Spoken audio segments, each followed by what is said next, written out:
Yes, we will be recording today and there will be a replay available. So we're just going to give it a few more minutes. But as I said, many people have written to me and asked for the replay, so that's how we're joining.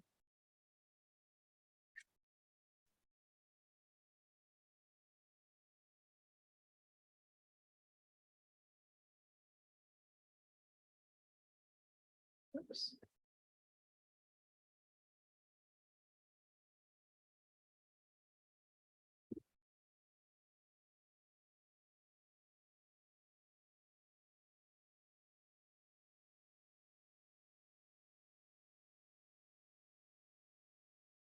Well, should we just get started, Jane? Yeah, that's fine with me. Okay. All right, welcome everyone to the Power Within's Gather and Grow series for coaches. Again, we're very delighted that you're joining us today, and we have Dr. Jane Tuamola, who will be talking to us today about coaching supervision and why it's so important for all of us to be a part of a coaching supervision group. Dr. Jane is a clinical psychologist who is also a life and executive coach and experienced with running these coaching supervision groups. So I just wanted to have a quick chat to Dr. Jane this morning. And what I've been hearing actually is really interesting because I talk to coaches all the time. And one of the most common, I guess, myths around coaching supervision is that you should only join once your coaching business has been fully established and you've got a free, a regular flow of clients coming in. But, what would your comment be to that, Jane? I think that's a good one. I think for me, coming from a psychology background where supervision was mandated, right from the word go when we started our training, I'm going to share a story in a little bit about the impact supervision has had on me. I can't imagine practicing without it. And especially, I guess, coach training feels quite short. You have a few days of training and then you're kind of let out in the world and supposed to find your feet and suddenly have these conversations with clients.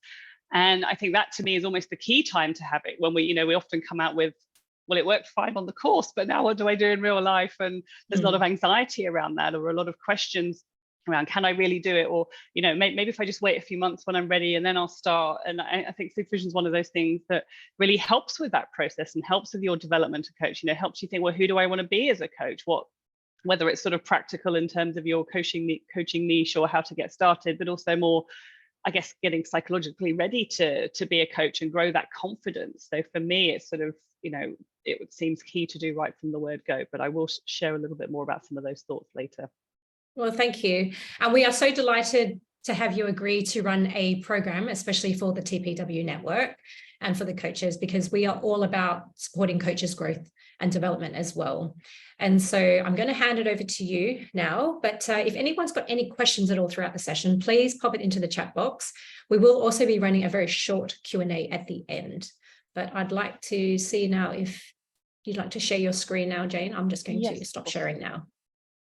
Okay, so let me share mine with you. So yeah, please do ask questions in the chat as we go along. If I can answer them, if it makes sense to answer them as I go along, I will do, or if I'm coming on to whatever you're asking anyway, I might address it a little bit later. But I love interactive presentations. I don't enjoy just talking at you all for half an hour. So please ask questions, etc. as we go through. So it's an honor to be invited by Angela to do this, because supervision is something I'm really passionate about and supporting coaches in their growth. And I've got a wonderful slide later with the power within, the values that the power within hold, which to me really fit the ethos of supervision. So it's really wonderful to be here and talking to you all. So what are we going to cover today?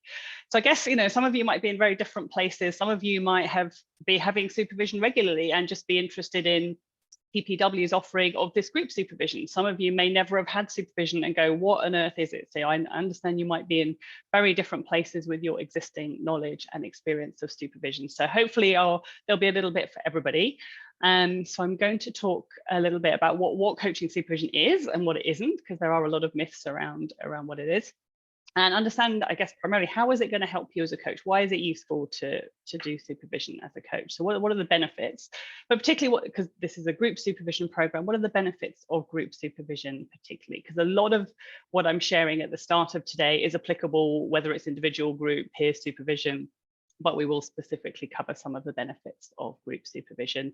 And then obviously I'm going to give you some practical information about the TPW coaching supervision group, so you can decide, is this something that you would like to join us for? So I'm not going to kind of sit and talk about me. I don't particularly like doing that, but I know when you're signing up for supervision, for some of you it's going to be very important to go, who is this person, what is their background, what is their experience, do they know what they're talking about? Other of you, it's going to be a much more sort of gut feeling of, can I work with this person, do I feel comfortable with this person? So hopefully the talk will give you a little bit of chance to assess both of those. But rather than just kind of go through what I've done, I wanted to share a little bit about, I guess, the difference supervision has made in my own sort of personal and professional practice, because I started life as a clinical psychologist over 20 years ago, and supervision is mandatory for most healthcare professions. So when I started my clinical psychology training course, it was just expected that we have supervision. And I was really lucky that I had this wonderful supervisor. I came into the course, I think I was probably about the most anxious person on the entire course. It's something I'd wanted to do for years, but then when I got there, I was like, oh my God, what am I going to do? How do I do this? Am I going to cause harm to my clients? How come they've let me loose on real people? And so I was super anxious. I had this lovely supervisor who just met me where I was and was very accepting. She wasn't sort of judging the fact that I was anxious, and she was lovely in terms of, she was like, well, you can observe me and then we'll do it jointly, and then I'll be there while you do it if you need me, and then you can go off on your own. So she kind of held my hand step by step and really gave me the confidence and built that up gradually to do it by myself. So it made a massive difference coming into a new profession. And I guess since then I've always had supervision, and I still do. I still have monthly supervision. I cannot imagine practicing without it. And yes, I'm a lot more experienced now, so I don't get stuck in the same way that I did several years ago. But it's just having that space to sort of reflect and think about whatever comes up for you in your coaching practice. Because I moved from being a psychologist to being a life coach when I moved to Singapore in about 2009. And then I was questioning, well, what's therapy? What's coaching? Where's the boundaries? What do I do? So it was a whole new profession. Yes, I could hold conversations quite easily with people, but where was my remit with particular people? So I found it really helpful to help understand the difference. And then I've gradually moved from life coaching to executive coaching, and again went through that same process of, oh, is this the same? Is it different? Is there something new about working with these CEO clients who maybe have a lot of expectations and pay a lot of money?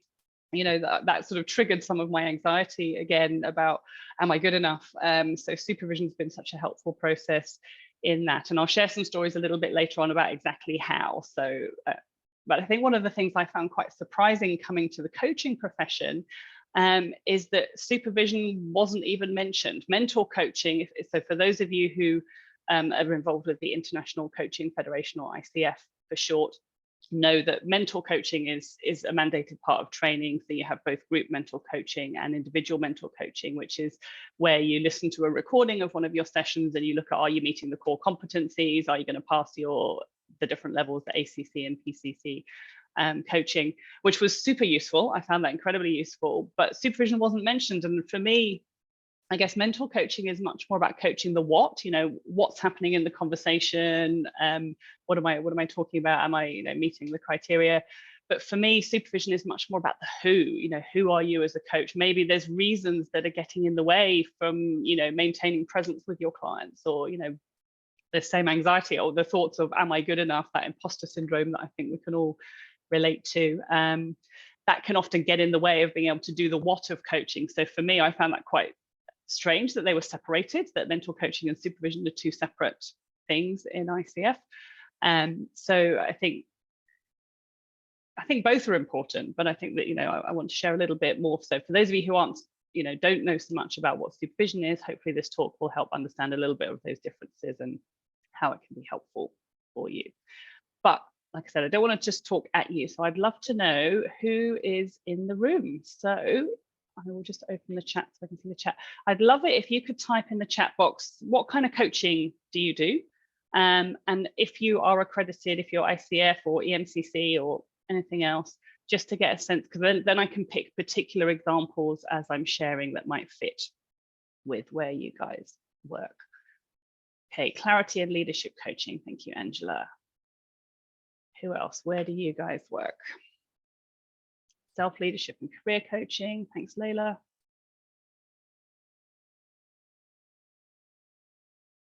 life coach, Association of Coaching Accreditation, fantastic. Wonderful. So we've got a few different areas of coaching. So I'll try and pick some examples of those as we're talking through. And then the next thing I wanted to know, just go back to that, is who has had coaching supervision before? Just so I get a sense of, am I preaching to the converted already, or are you actually like, what is this thing? What on earth? So if you say yes, if you have had coaching supervision, and no, if you haven't, that would be great. Yes. Oh, wonderful. We've got some yeses. Fantastic. Not yet. Small amount. Yep. Oh, fantastic. That's great. So that's really good to hear that people are kind of aware of this already. And I'm guessing, what are your interests in coming today? So, what made you decide to turn up to this workshop today? What are you interested in terms of finding out maybe specific questions that you have? What would be helpful? And then again, I can target so I have some standard slides, but I can also target what I'm talking about so that I meet all of your needs as well.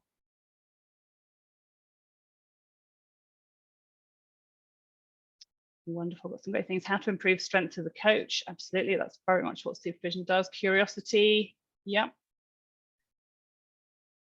Understand how it can help you as a coach. Fantastic, we'll definitely cover all of those. Wonderful. So let me start talking a little bit about what is supervision. Okay, well, first of all, to talk a little bit about maybe some of the myths. Because I guess we've all heard this word supervision. It's not just in the world of coaching. It happens, I guess, in almost every field, every job. We often have a supervisor. And the actual word literally means vision from above. So the sort of traditional idea of supervision is the supervisor is the expert. They have all the knowledge and skills about how to conduct professional practice in whatever the profession is. And the idea is that they oversee and direct the practice of their direct reports below them. So it's very much sort of a top-down, authority-based approach. The idea is that the supervisor knows best and tells the supervisee what to do, and may even warn you, if you don't do what I've told you, then there may be some disciplinary action. And I've certainly had this. I'm sure most of you will have done at some point in your working life. When I used to work in the health service, I did have wonderful psychology supervision, but I also had managerial supervision of somebody checking what's my caseload, am I meeting all the sort of KPIs for my job role in terms of promotion, etc. And I think this is still because I'm the ICF lead for the coaching supervision community of practice in Singapore. So we have a lot of events throughout the year to sort of promote what coaching supervision is and helping people understand and learn about that. And I've met a lot of coaches who have this view that this is what supervision is. Why would I want to have somebody come and judge me and check, almost like a tick box, are you doing the right thing? And that is not what coaching supervision is. So I hope to share a little bit so you can see that that's not what it is. What is it about? So I've put some definitions here. I've chosen the two main coaching bodies. So there's the International Coaching Federation, which I trained with. So I'm a PCC coach, and also the European Mentoring and Coaching Council, who I only actually, because they're not very big in this part of the world. Obviously, they're more sort of based in Europe. I only came across them as I was doing my coach supervision training course. And what's interesting is that there's a lot of similarities between a lot of the definitions, but they have a different view of the importance of it. So I'll share the definition and I'll share how it sort of turns into practice for the different organizations. So I've highlighted some of the sort of words in bold, which are sort of shared across both definitions. But the idea is collaborative. This is not authoritative. This is us working together to really build the capacity and the strength of the coach. And it's a reflective space. So it's a time and a space for you to really think about, reflect on, how's your work going? How is your work with specific clients going? How is your work in general going? And the idea being that through those conversations, it benefits both you as a coach, but also benefits your clients, because obviously what we all want to do is we want to be doing a good job so that we offer the best sort of evidence-based, effective work for our clients. So it really kind of offers an opportunity to get support and help you develop and grow as a coach. And that should be a very sort of safe environment for that learning space, because none of us can learn if we're not feeling safe to be vulnerable. So EMCC, it's a lot of alphabet soup with all of these coaching organizations. EMCC, again, very similar definition. It's a space for reflective dialogue with a practicing supervisor supporting the supervisees' practice, development, and well-being. And I think this is where it's not just about your work, but it's about you as a coach. You know, how are you doing as a coach? Are you feeling sort of good in your job, good in yourself, that you can sort of competently practice? Because it can be quite stressful, I guess. You know, we are our tools. You know, when I turn up, I'm the tool that's working with my client, and obviously we all have challenges in our life that might affect our sort of impact how we coach, and we also might have coaching conversations that impact us personally. So that sort of link between the personal and professional is supervision is somewhere that really brings that together, so we can think about both of those things at the same time. And so EMCC have just go beyond the definition and talk about the purpose. So the purpose of supervision being ensure that you maintain appropriate professional standards. So there is that kind of, you know, quality assurance that is part of it. It's also about facilitating your development as a supervisee and provide support for your well-being. So those are sort of the three main aims of supervision. So I'll talk a little bit more about some of those. So like I said, do pop questions into the chat as we go along. Sorry, and sometimes I get so excited about supervision, I know I talk quite quickly. So I will slow down a little bit. So the EMCC definition, you know, really have that functions of supervision built into their definition, which is lovely. And I've put down one of the most well-known, which comes from the healthcare literature, is Bridget Proctor. And this is the idea, these three functional: normative, formative, and restorative. And the words underneath, the different models use slightly different words for the same thing. So I've grouped them into those three main categories. So one of them is this idea of normative, or the managerial that I was talking about. Because obviously, you know, as a coach, we have a standard, you know, sort of ethical standards to uphold in our work to make sure that what we're offering to our clients is good, that we're accurately representing ourselves and the coaching field. So part of supervision is a place to explore that. And I often have a lot of coaches. I guess a lot of the people I supervise are like me, they're coaches and therapists.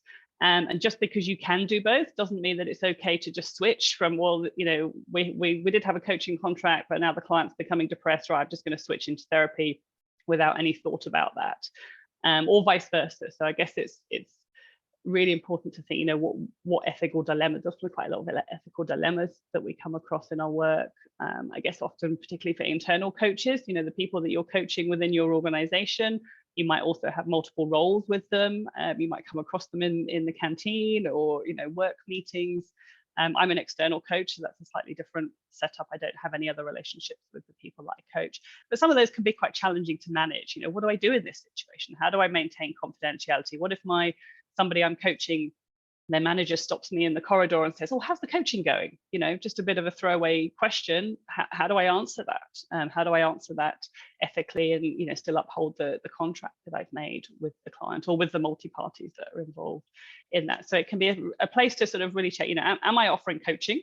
Am I sort of managing the ethical dilemmas that my work is throwing up for me? So it's a place to sort of really think those things through, because often, you know, some things are very black and white, but there's a lot of gray areas. So it can be really helpful to have somebody sort of talk through and bounce off those ideas, who's been there before you and, you know, had some of those same challenges, and sort of think, well, let's think through this together. What might we do that would be helpful? And then this idea of the formative part of supervision, so really helping you grow as a coach, helping you grow in confidence. You know, who do you want to be as a coach? Because how you're going to coach when you first come off a training course and what you might do a year later, 5 years, 10 years later may look very different, both in the sort of the types or the depth of conversations you have, but also the area. You know, I didn't plan to go into executive coaching. I went into life coaching originally because I was seeing a lot of clients in my psychology practice that didn't have mental health difficulties. I'm like, you don't need coach, you don't need therapy. Coaching would be much more applicable. And then I started coaching managers and go, oh, well, actually, if I work with executives, I can have a bigger impact on helping them, you know, spread those ideas throughout their team and actually help people lead. So, you know, I've grown in terms of the types of coaching that I've done, but I'm currently working on my MCC, my Master Certified Coach. So again, I'm hoping to really increase the depth and, you know, my presence with clients. Oh, you've got a great question, Angela. When would you recommend a coach start coaching supervision? So I think for me, as soon as you become a coach, you know, as soon as you sort of come off a training course and you're moving into coaching, because I think it's really, you know, you've learned a few skills. Coaching training is quite short. It's only sort of 60 hours for the level 1 training. And that gives you, so, you know, gives you a certain amount of things.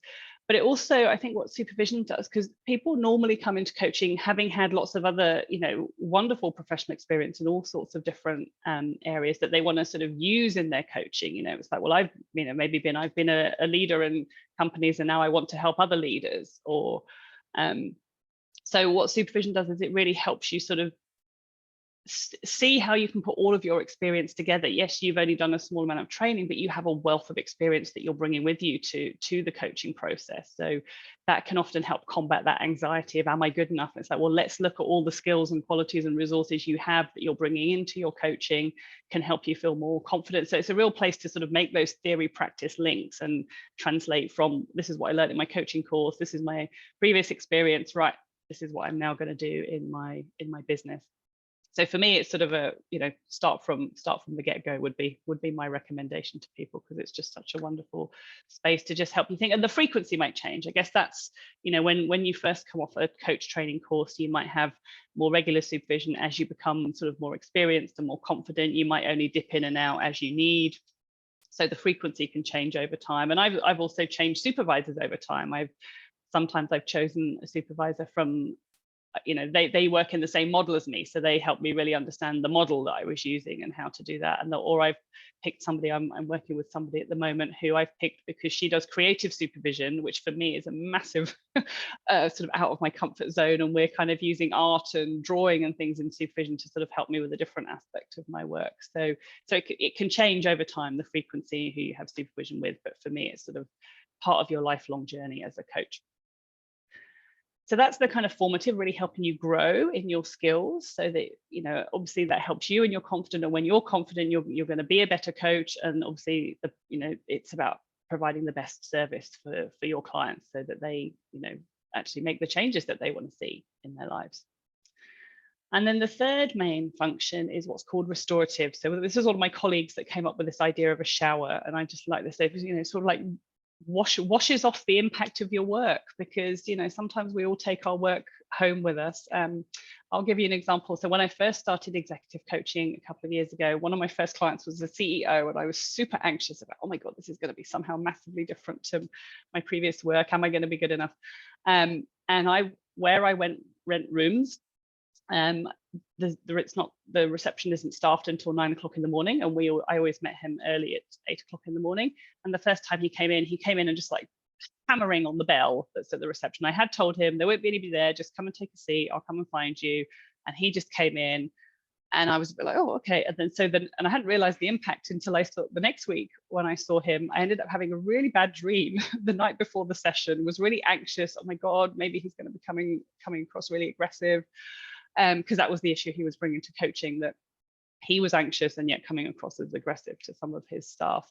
And it had a massive impact. And I hadn't realized, you know, I thought I'd had 20 years of experience as a psychologist. I'd got to grips with the impact of my clients, and yet he triggered something in me. And I was really snappy to my children that morning. And I was like, right, I need to take this to supervision. So then the next week I talked to my supervisor and was sort of looking at, okay, well, obviously my anxiety about going into a new area of coaching, plus his anxiety that had come across a little bit aggressively. And I was able to think through that so that didn't get in the way when I was then working with him, and was able, you know, I was then able to be a nicer parent to my children the next time I saw him. So I think it's, you know, really looking after ourselves as coaches. Or I'm sure, as some of you found, you know, working over the pandemic hasn't been easy.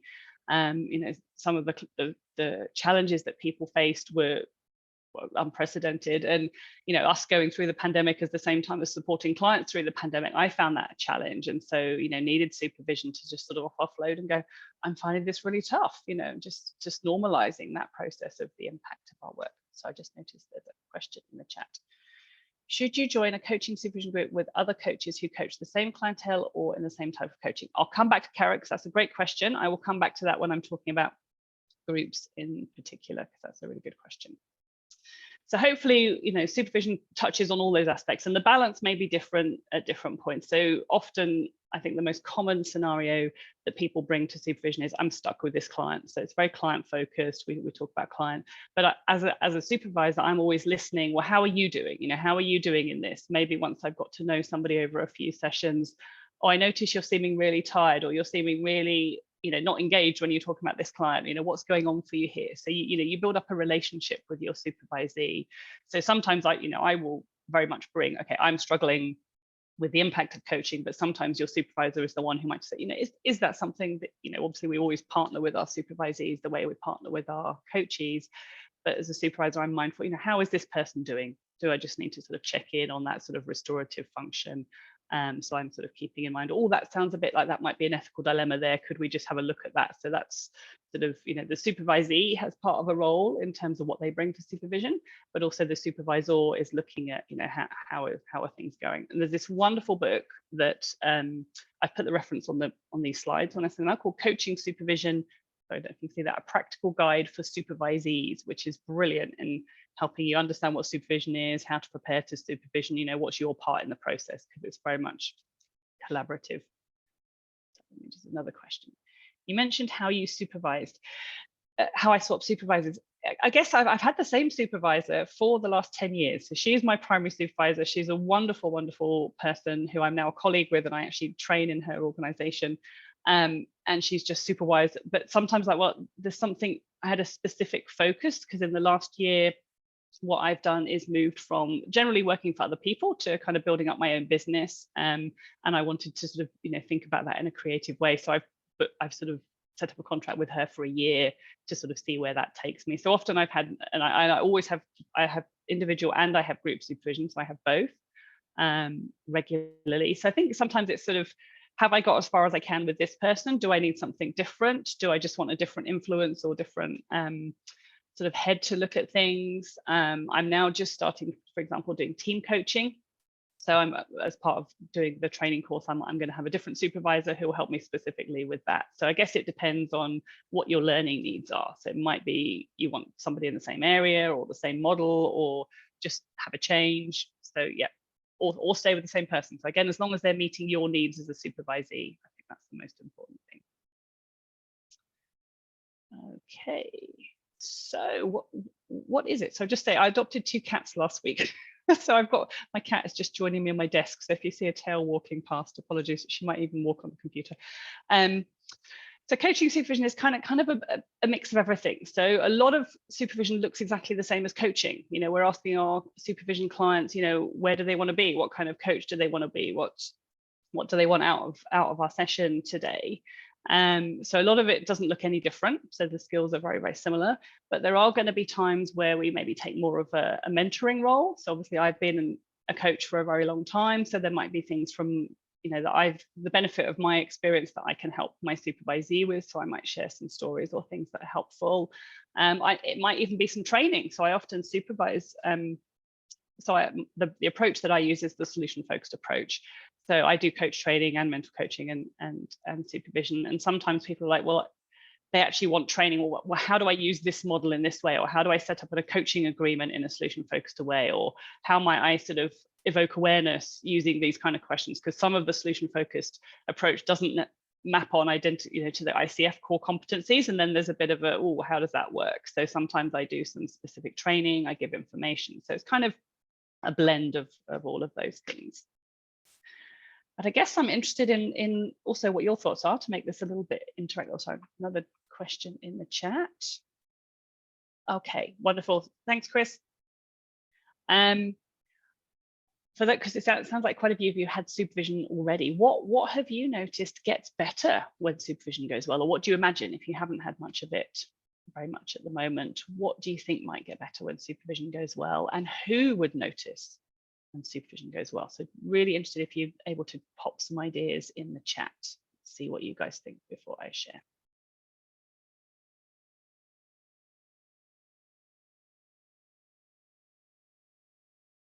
And I've just realized I've talked a lot already and we've still got a few more slides. So, but there's been great questions that have gone along. So hopefully, if there are things that we haven't had time to cover, then I'm very happy for you guys to ask questions afterwards as well, or email me. Yeah, supports you moving forwards. Yeah, it supports you in your journey. What else?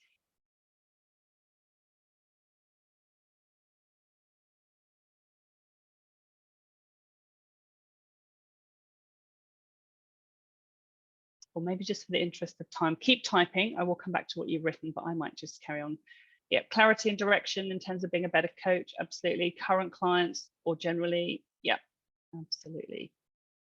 So let me move on to some of the things that I came up with. So obviously we just talked about, really helps the skills and development of your skills and knowledge. And I think often we come with, I'm stuck with this client. So obviously the idea is it'll help you with that specific client, but also it's about, generating skills and knowledge more broadly. So maybe I've brought a client where, how do I set up a coaching agreement when there's multi-parties involved and I've got, the organization and the individual, how do I do that? So that will help you with that client, but that will also hopefully be general skills that help you with other clients of similar challenges. Helps you be more proficient at your work, but also in your workplace in general. You might well bring work relationships. It's not just client issues that we bring to supervision. We might think, well, how do I work well in my team, or I've joined a new organization as an internal coach. How do I do that? How do I sort of work well with these people and develop these relationships? Obviously clients will benefit from our supervision. And I think also it's helping us kind of balance our work and our business, because I know a lot of you kind of might be like me. I've got young children. I'm a sort of busy working mum, juggling things. So helps me both be a better coach, but also potentially be a better parent. Sometimes I'm like, well, my coaching is impacting on my home life, or vice versa. So both of those things can improve through good coaching supervision. And also your self-reflective skills, because I guess what supervision does, it's not like, give a man a fish and feed him for a day. It's really teach a man or woman to fish and help them. So through the questions we get asked in supervision, that really helps us develop our own skills. So maybe I think, instead of taking that straight to supervision, maybe I'll think through this by myself for a little bit and ask, what kind of questions would my supervisor ask me, so that we can kind of really help ourselves, maybe need supervision less over time, because we develop those, both the coaching skills, but also the self-reflective skills. Helps our well-being, and obviously helps us work ethically with our clients. And I just put this slide in because when I can't remember whether Angela, it was you or Karen who posted this a couple of weeks ago on LinkedIn, and I just read, I'm not going to read them all out, but these are TPW's values, and I just went, that's just such a match with supervision. It's about having that sort of growth, but it's through relationships, because we don't just grow on our own. Supervision is a sort of relationship where you can grow through the conversations with somebody else. Obviously we're striving for excellent, and above all being authentic. I think that's so important in terms of being authentic in our work and in supervision. But trust, learning doesn't happen if you don't feel safe to be vulnerable. So you've got to build a trusting relationship with your supervisor.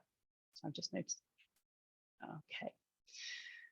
So all of these things apply to individual and group supervision. I'm just going to share a little bit about the stance that I take. So I use the solution-focused approach. That does not mean that I expect anybody I supervise to A, know what it is, or B, do it. But it's the sort of a mindset. It's a way that I see, the way that I look at people and look at what I do, that ultimately it's got to be useful and pragmatic. It's very much sort of future focused, just as coaching is. I'm not going to sit there and go, well, let's analyze your childhood and relationships and things like that, because some models of supervision do, and they're also valuable, but that's not how I work. It's very much like, well, where do you want to get to, and let's support you to get to where you need to in the sort of quickest amount of time possible, so that you can take something away from supervision and immediately put it into practice in your work.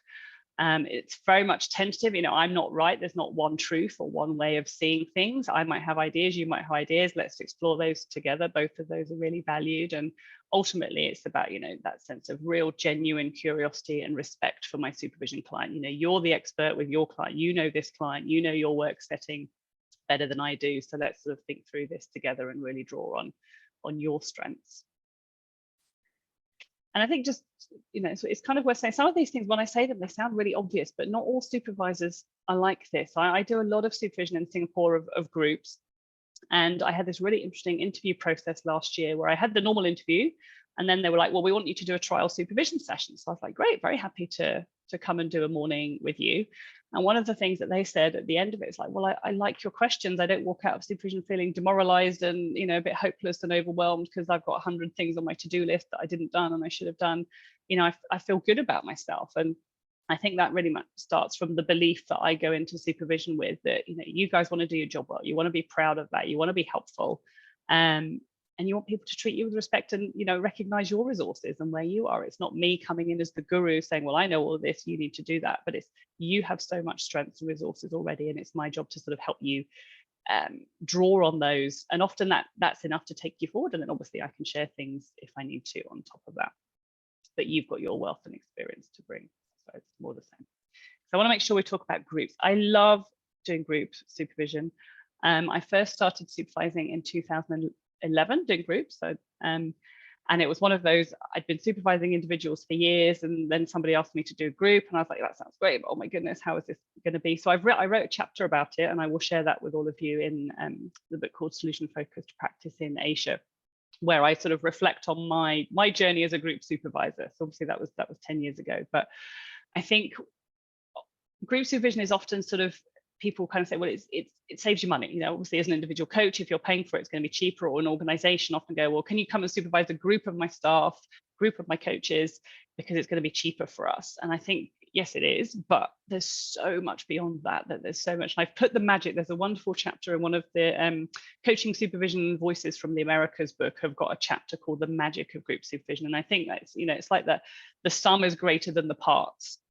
So just by having a room full of people together, you just have so much rich learning, because you'll get, exposure to lots of different clients, lots of people's different experience. You'll get that mutual connection and support and networking that can be also useful outside the group. Helps you with your interpersonal skills. So it's not just because it's a group conversation, it can actually help you in, similar situations like working with teams. You really get to sort of share your skills, and you can do practice. Sometimes I might do role plays with the groups that I work with, because you go, oh, we've been talking about this. Should we act it out? Let's try it out. And it might be that I demonstrate or the coaches have a go. So we really get to try that out and see. There's just so many options for learning from each other, but also normalizing. Because when I first had group supervision as a psychologist, I was like, well, it's only me struggling with this anxiety and not feeling good enough. And then I met all these other people who also were, and I'm like, okay, that's not just me, but right, how can we deal with this together? So there's a real sense of normalizing. It's not just me that's the problem. This is a common challenge we all face. How can we deal with that together? And this is, I'll go back to your question. I think, was it Karen, you were asking how? I think when I put groups together, it's about having enough shared that there's a reason that you want to connect, and enough diversity that you can all learn from each other. So I've done it in different ways. That, for example, one of the groups that I run is like, well, we all come because we're all solution focused coaches. So we might be at different levels of that journey, but the model is what brings us together. So it's useful learning from that perspective. Sometimes it might be that we're at a certain stage of development in our coaching. So maybe there's a lot of new coaches together, or, because I guess if you've just come off a training course and then you've got somebody else who's an MCC coach, there may not be a lot of overlap in the kind of things that you're bringing to supervision. So I think it also depends. And so what Angela and I are going to do after this, depending on who's interested, is think, well, how do we put people together in groups so that there's a, it's like, well, actually, it might be quite useful to have some people who are life coaches and some people who are executive coaches or career coaches all together. Or it might be that how we group you is, well, you're all career coaches, but, so there's different ways of putting people together. But there's a lot of thought that goes into that in terms of, like I said, enough similarities and enough diversity at the same time. There can be some challenges. Some people worry about, oh, what about in a group and I'm going to have to expose myself and share, a client where things didn't go quite so well. And that's very much where my role comes into, let's build up that trust in the group. Let's make it really clear, what the confidentiality rules are in the group, so people feel safe to share. Let's make it very structured and safe, that people know what they're going to be coming up for. Yes, there's some less individual time, but again, what I do when I'm running a group is think, well, what do each of you want to do? How do you each want to grow individually, and where are the shared things that we can usefully do in the group? Because there's often a lot of overlap between people, what people want. So it's, it's very much your group. What do people want to bring? So we sort of talk about that together. So hopefully we can minimize those challenges as much as possible. So how I set groups up is very much co-created. These are some of the questions that I often ask in the first meeting. What are your best hopes? How do we tell it's going to be good supervision? So we really construct what good supervision looks like for people. Because a lot of people might have had, not very good supervision in the past or not had any supervision, but how do we want to learn together? How do we want to make the group safe so that we can learn usefully together? And these are some of the things that we do. Often we just have a check-in, what's going well. So it's very deliberately not just how's the week, but what's been going well since we last met. Because when we start off a meeting in that space of feeling competent and feeling confident, that actually helps us learn better and be more receptive to the ideas in the group. Obviously, lots of case presentations, and I have a specific format that I do that. But I also, what have you found helpful? It's not just me, but when you present cases, how do you like to do that in a way that's helpful? We have various discussion topics. We might go away and read something, or think about an ethical dilemma together, or practice skills. So those are some of the things that we could do. But again, it's very much constructed with each group individually about what they want to do. And then some of the practicalities. So Angela and I put this together. So the idea is, because I think, group supervision isn't just something you turn up at once, because obviously often the learning happens as the group grows together and, gets to know each other and sort of gets through that sort of trusting process. So a useful amount of time I often say to groups is, let's do 6 months. And we do 1.5 hours per session with roughly about 4 to 6 people. So it's not too many, but not too few.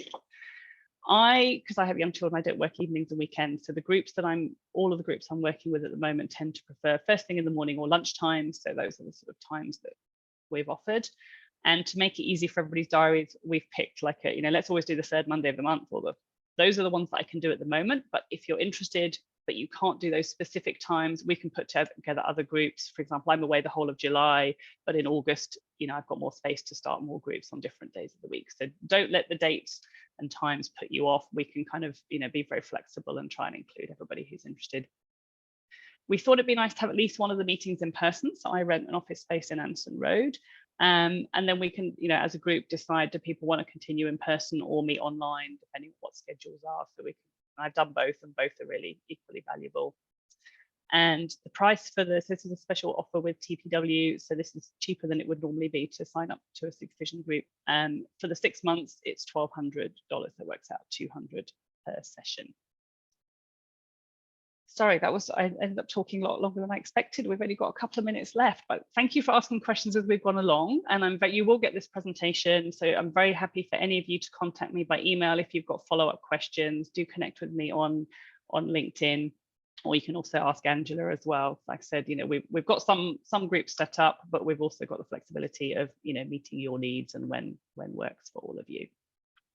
So let me stop that. Sorry, that was a bit of a whistle stop tour. I can talk for hours on supervision because I love it. So any burning questions that we haven't had answered so far that you guys would, and I'm happy to stay a little bit longer if people have time.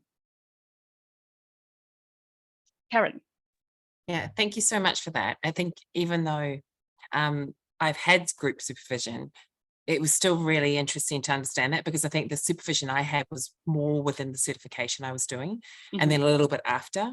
So I was aware of it then, but I can see how that transitions into, now I'm in business, what do I do? And like, as we know, being a coach can be quite lonely, and we tend to, like Dee is on the course today. She's one of the people that we catch up regularly and we talk about like our challenges in that. But I think I can see how you having the expertise that you do have can be super helpful, just to have that different perspective, and particularly with other coaches in the group as well. I can see how that would really benefit, just having that. You were talking, obviously your background is more ICF and all the other letters that you have after your name, because you have so many letters. Does it make a difference? Like, that's not my background as such. I'm not an ICF accredited coach. Does it make it is it different in a way?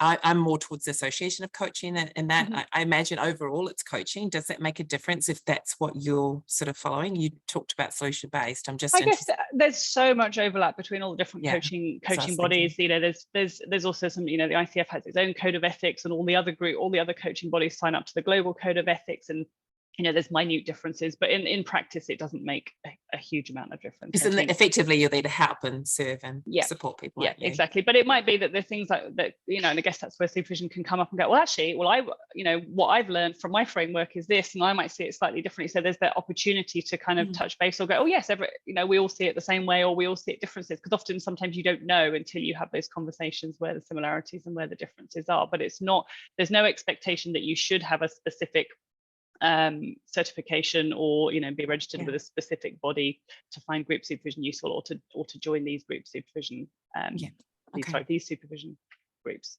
That's good to know. Can I just add to that, because Dr. Jane and I were just talking about that. Really what coaching supervision does is just help with that, I guess, that quality of assurance that you're giving your clients, that you've got the right training and the supervision from someone like Dr. Jane, who's going to be able to look at, everything from ethical dilemmas, structuring your business, questions that you might ask, so that they get the most from your sessions as well. So as a coach, you're really going to build that confidence and just help your clients with results. It's more just, it's just a part of our overall training. And I think Dr. Jane is saying now that in team coaching supervision is going to be mandatory. So I wonder if further down the line, it's going to be mandatory for us as individual coaches as well.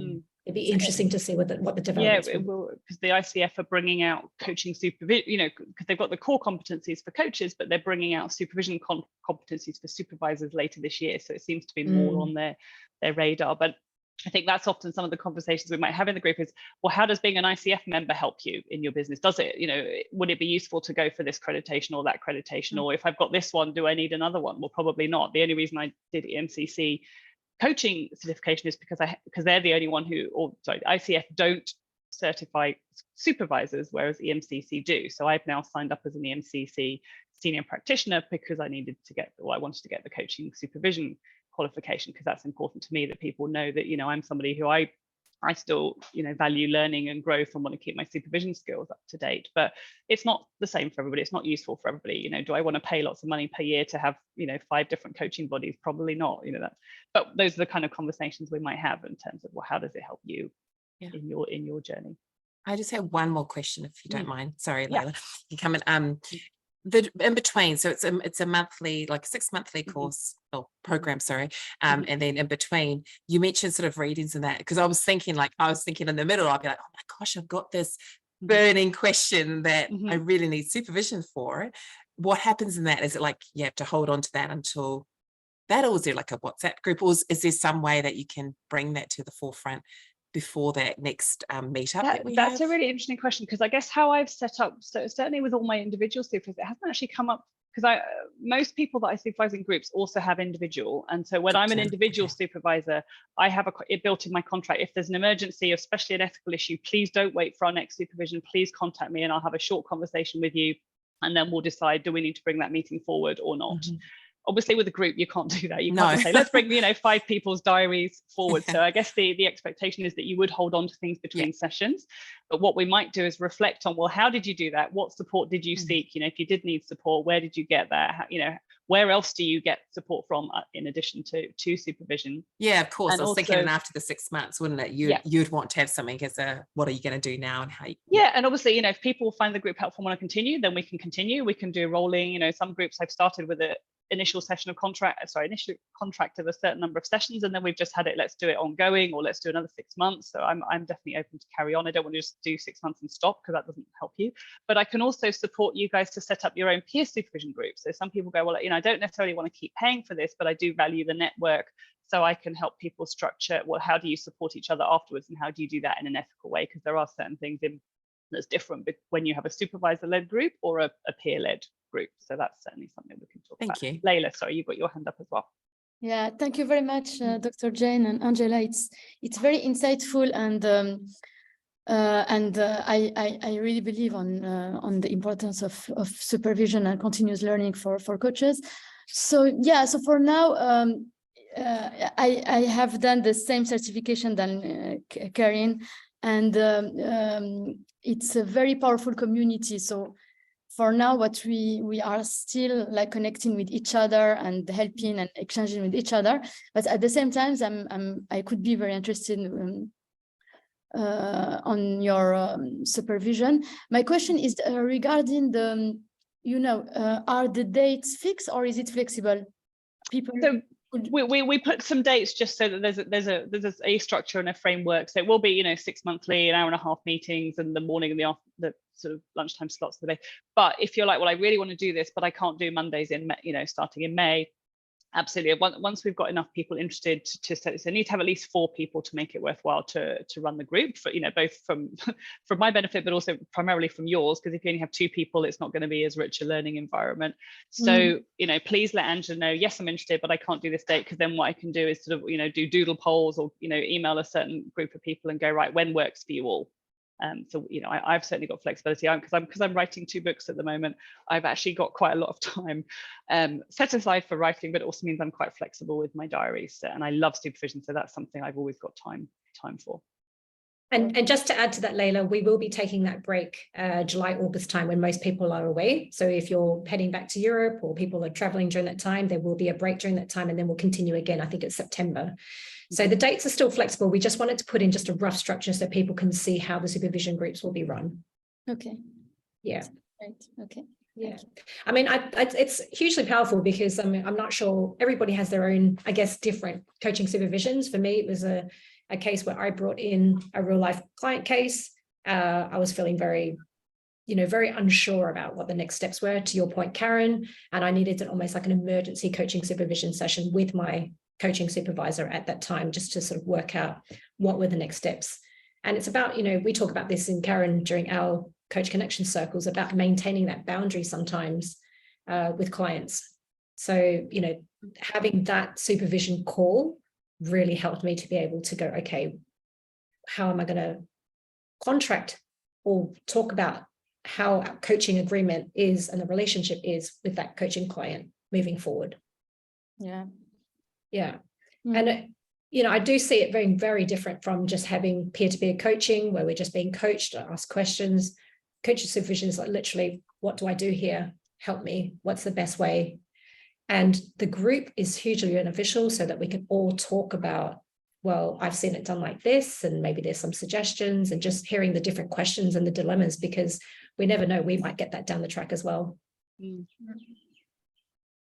And I always learn so much from group supervision as well, that yes, obviously I've got huge, you know, years of experience that I bring, and I might be able to share, but you know, obviously we've not all been in every situation. So people, you know, and people are endlessly creative, which is what I love about running them, because I think everybody's got such wonderful ideas, and let's tap on that. And often it's like, well, I kind of think I know what to do, but it's the confidence to then do it. So that's the, you know, we can either look at the what do you need to do, but also, you know what to do, but how do you do it, and how do you feel confident in moving forwards?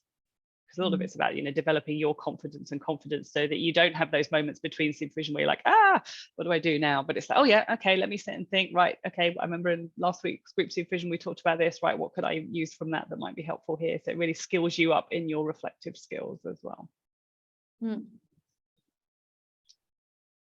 Any other questions at all? I mean, please feel free to reach out to me if you've got any questions. Yeah. And we'll start to putting the groups together, and then we can work on those dates, etc. Layla, anybody who's not outside of Singapore, obviously, if we do an in-person one, then obviously you'll be welcome to join online, because I know that Dee, you're joining us from India, is that right? Yes, and Chris was from Hong Kong. So for people who are joining outside of Singapore, you'll be joining us online. And we can do both. We can do, you know, fully in-person group, fully online group, mix of both. I mean, I think most of the groups that I do are actually online at the moment, because that's been the good thing about the pandemic, is that we've kind of seen that possibility, seen that it works equally well. And people are like, well, I haven't actually got time to, you know, even if you are in Singapore, to wait for that taxi, or what if it's raining and I can't get one, and do I get there in time and it takes too much time out of my day? We can zoom in and out. So online actually works really well for people. Great. Yeah, I'd say that. Just wanted to say thank you so much for this call and this presentation. I think clarifies a lot of stuff, and also taking back for the time that when you are looking for supervision, or you are feeling stuck, you know where to go, sort of stuff. So yeah, I'll definitely stay in touch, and this was great. Thanks, Angela. Wonderful. And thanks Dr. Jane. No problem. Well, thank you everyone for joining today. And there'll be more information that will be sent out to you about the coaching supervision groups with Dr. Jane very shortly. Yep. Wonderful. Thanks for your time, everybody, and your questions. Thank you, everyone. Interaction. Take care. Bye-bye. Have a great Monday. Thank you.